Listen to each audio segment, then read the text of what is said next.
हमारे YouTube channel DR study Jodhpur channel को subscribe करें और ऐसे वीडियो देखने के लिए बेल आइकन को दबाएं। नमस्कार साथियों, स्वागत है आप सभी का।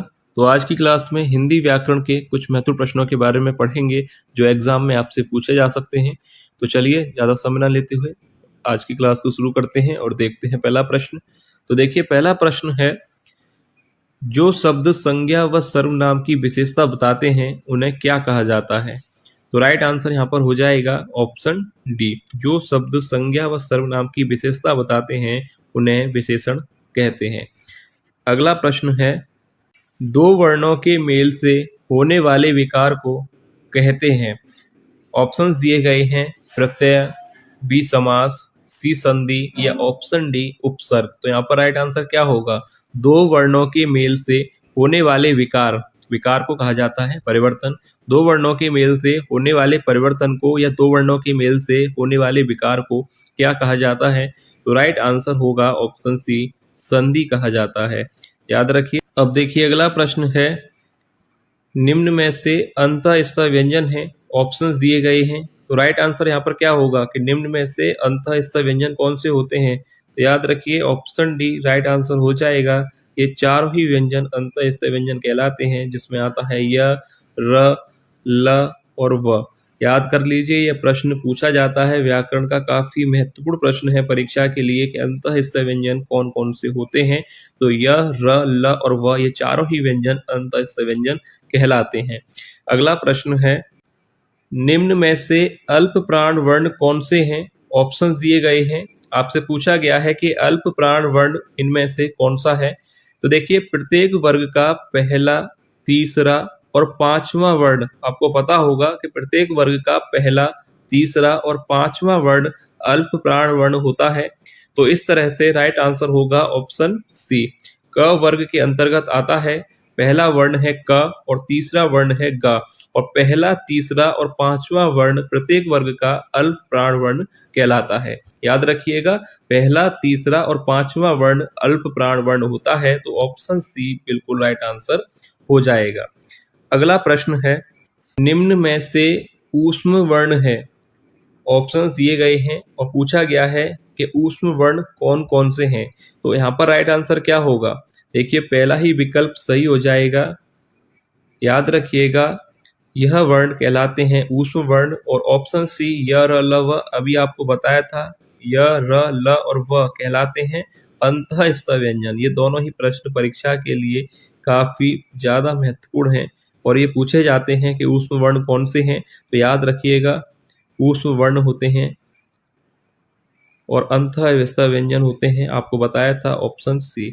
ठीक है, ये वर्ण कहलाएंगे अंतःस्थ और ऑप्शन ए राइट हो जाएगा ऊष्म वर्ण। अगला प्रश्न है, वे शब्द जो धातु या शब्द के अंत में जोड़े जाते हैं उन्हें क्या कहते हैं? जो शब्द धातु या शब्द के अंत में जोड़े जाते हैं उन्हें क्या कहा जाता है? संधि, प्रत्यय, उपसर्ग या समास। तो सरल प्रश्न है, राइट आंसर हो जाएगा ऑप्शन बी। क्या कहलाते हैं? प्रत्यय। जो शब्द धातु या शब्द के अंत में जोड़े जाते हैं वह प्रत्यय कहलाते हैं। ऑप्शन बी राइट हो जाएगा। अगला प्रश्न है, निम्न में से जंगल का पर्यायवाची शब्द कौन सा है? ऑप्शंस दिए गए हैं, अनिल, कुसुम, कानन या बहन। तो देखिए, जंगल का पर्यायवाची शब्द आपको बताना है, तो राइट आंसर हो जाएगा ऑप्शन सी, कानन। याद रखिएगा, जंगल का पर्यायवाची शब्द है कानन। अगला प्रश्न है, विराम चिन्ह का क्या अर्थ है? ऑप्शन ए रुकना या ठहराना, बी बैठना, सी चलना या डी इनमें से कोई नहीं। तो देखिए, विराम चिन्ह का अर्थ होता है रुकना या ठहराना। ऑप्शन पहला ही सही हो जाएगा। अगला प्रश्न है, विराम चिन्हों के उपयोग से किस बात का पता चलता है? ऑप्शन दिए गए हैं, कथन या लिखावट के प्रभाव एवं स्पष्टता का, बी वाक्य गठन सुंदर, सी लेखक की मनोदशा या डी लिखावट में सुंदरता। विराम चिन्हों के उपयोग से किस बात का पता चलता है? ऑप्शन पहला ही राइट हो जाएगा। यहाँ पर पहला ही विकल्प सही होगा, कथन या लिखावट के प्रभाव एवं स्पष्टता। ठीक है, पहला ही ऑप्शन यहाँ पर सही हो जाएगा, कथन या लिखावट की प्रभाव एवं स्पष्टता। अगला प्रश्न है, उड़ती चिड़िया पहचानना मुहावरे का अर्थ है। ऑप्शन ए बहुत अनुभवी होना, अच्छे बुरे की पहचान बताना, या ऑप्शन सी दूर की बात जान लेना, या ऑप्शन डी शिकार में कुशल होना। उड़ती चिड़िया पहचानना, इस मुहावरे का अर्थ क्या होगा? तो राइट आंसर हो जाएगा यहाँ पर पहला ही ऑप्शन सही होगा, बहुत अनुभवी होना। उड़ती चिड़िया पहचानना मुहावरे का अर्थ है बहुत अनुभवी होना, पहला ही ऑप्शन राइट हो जाएगा। अगला प्रश्न है, जहां उपमेय में अनेक उपमानों की शंका होती है वहां कौन सा अलंकार होता है? ऑप्शंस दिए गए हैं संदेह, यमक, रूपक या भ्रांतिमान। जहां उपमेय में अनेक उपमानों की शंका होती है, तो यहाँ पर ध्यान दीजिएगा कि शंका होती है, शंका यानी संदेह, तो यहाँ पर राइट आंसर क्या हो जाएगा? ऑप्शन पहला ही सही होगा, जहां उपमेय में अनेक उपमानों की शंका होती है वहां संदेह अलंकार होता है, पहला ही ऑप्शन राइट आंसर होगा। अगला प्रश्न है, जहां उपमेय में उपमान की संभावना की जाए वहां अलंकार होता है भ्रांतिमान अलंकार, रूपक अलंकार, उत्प्रेक्षा अलंकार या उपमा अलंकार। जहां उपमेय में उपमान की संभावना, यहाँ पर ध्यान दीजिए, संभावना की जाए और संभावना की जाए वहां पर अलंकार होता है उत्प्रेक्षा अलंकार, ऑप्शन सी राइट आंसर हो जाएगा। अच्छा प्रश्न है, परीक्षा के लिए पूछा जा सकता है कि जहां उपमेय में उपमान की संभावना की जाए वहां पर उत्प्रेक्षा अलंकार होता है। अगला प्रश्न है, निम्न में से किस व्यंजन ध्वनि के उच्चारण में नाक से अधिक श्वास निकलती है और मुख से कम? यहाँ पर प्रश्न पूरा नहीं है ये, और इसको पूरा कर लीजिएगा। प्रश्न कंप्लीट है कि निम्न में से किस व्यंजन ध्वनि के उच्चारण में नाक से अधिक श्वास निकलती है और मुख से कम? ये कंप्लीट है प्रश्न, में यहाँ पर पूरा कर दूं, और मुख से कम, तो आपको ऑप्शंस दिए गए हैं, तो राइट आंसर आपको बताना है कि कौन सा सही होगा। तो देखिए राइट आंसर क्या होगा, इस परिभाषा के हिसाब से सही उत्तर हो जाएगा यहाँ पर व्यंजन पूछा गया है तो बी और डी तो राइट आंसर होगा नहीं। निम्न में से किस व्यंजन ध्वनि के उच्चारण में नाक से अधिक श्वास निकलती है और मुख से कम? ऑप्शन सी राइट हो जाएगा, अनुस्वार।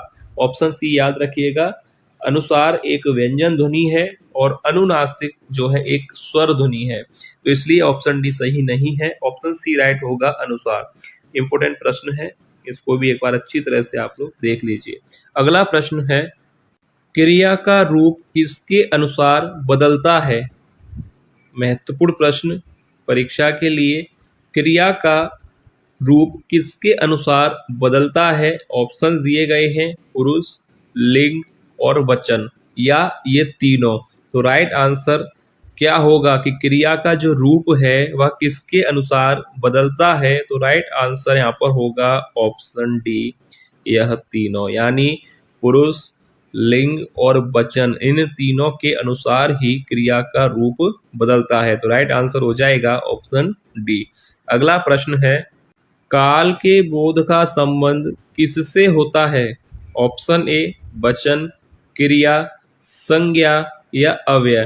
तो देखिए काल के बोध का संबंध किससे होता है? तो राइट आंसर हो जाएगा ऑप्शन बी, क्रिया से। काल के बोध का संबंध किससे होता है? क्रिया, ऑप्शन बी राइट आंसर होगा। अगला प्रश्न है, निम्न में कौन सा शब्द तुर्की भाषा का है? चाय, रिक्शा, कमरा या कैंची। तो आपसे पूछा गया है कि तुर्की भाषा का शब्द बताना है आपको, तो राइट आंसर हो जाएगा ऑप्शन डी, कैंची जो है तुर्की भाषा का शब्द है। चाय चीनी भाषा का शब्द है, रिक्शा जापानी और कमरा जो है पुर्तगाली भाषा का शब्द है, तो राइट आंसर यहाँ पर क्या होगा कि तुर्की भाषा का कौन सा है? कैंची। अगला प्रश्न है, अनुनासिक व्यंजन का अन्य नाम क्या है? ऑप्शंस दिए गए हैं चंद्र बिंदु, या बी निर्नुनासिक, सी चांद बिंदु, या डी सिर्फ बिंदु। अनुनासिक व्यंजन को अन्य नाम क्या है? अनुनासिक व्यंजन का अन्य नाम है चंद्र बिंदु, ऑप्शन पहला ई यहाँ पर राइट आंसर हो जाएगा। अनुनासिक व्यंजन का जो अन्य नाम है वह है चंद्रबिंदु। याद रखिएगा, पूछा जा सकता है प्रश्न आपसे। तो ऑप्शन पहला ही यहाँ पर सही हो जाएगा। तो यह है वीडियो का लास्ट प्रश्न। उम्मीद है आपको वीडियो पसंद आई होगी। जो भी विद्यार्थी पहली बार क्लास ले रहे हैं, चैनल को सब्सक्राइब जरूर कर लीजिएगा, क्योंकि इसी तरह के प्रश्न चैनल पर कराए जा रहे हैं, तो आप सभी चैनल से जुड़ सकते हैं। तो चलिए मिलेंगे नेक्स्ट क्लास में ऐसे ही और महत्वपूर्ण प्रश्नों के साथ। तब तक के लिए धन्यवाद।